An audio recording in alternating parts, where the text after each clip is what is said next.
Hello beautiful people, আসসালামু আলাইকুম। আশা করি আপনারা সবাই ভালো আছেন। আলহামদুলিল্লাহ আমিও ভালো আছি। আজকে আমি পুডিং তৈরি করলাম, ভাবলাম আপনাদের সাথে একটু শেয়ার করি। পুডিং তৈরি করার জন্য অবশ্যই দুটো ডিম, পরিমাণ মতো চিনি, লবণ ভালোভাবে ফেটিয়ে নিতে হবে।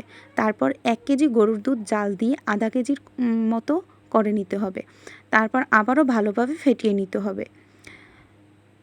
ভ্যানিলা এসেন্সের প্রয়োজন পুডিং বানানোর সময়, কিন্তু আমার বাসায় ছিল না, তাই আমি এলাচ গুঁড়োটা দিয়ে দিলাম।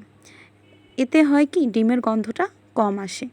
আর অবশ্যই ক্যারামেল তৈরি করার সময় একটু খেয়াল রাখতে হবে যাতে পুড়ে না যায়।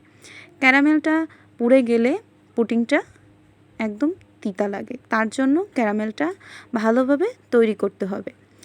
যখন ক্যারামেলের কালারটা এরকম হয়ে আসবে তখন বোঝা যাবে যে ক্যারামেলটা হয়ে গেছে। তারপর একটা বাটির মধ্যে ঠান্ডা হওয়ার জন্য দিতে হবে, আর এখানে দুধ ডিম মিশ্রণটা ঢেলে দিতে হবে। চুলায় একটি প্যান বসিয়ে পানি গরম করতে দিয়েছি।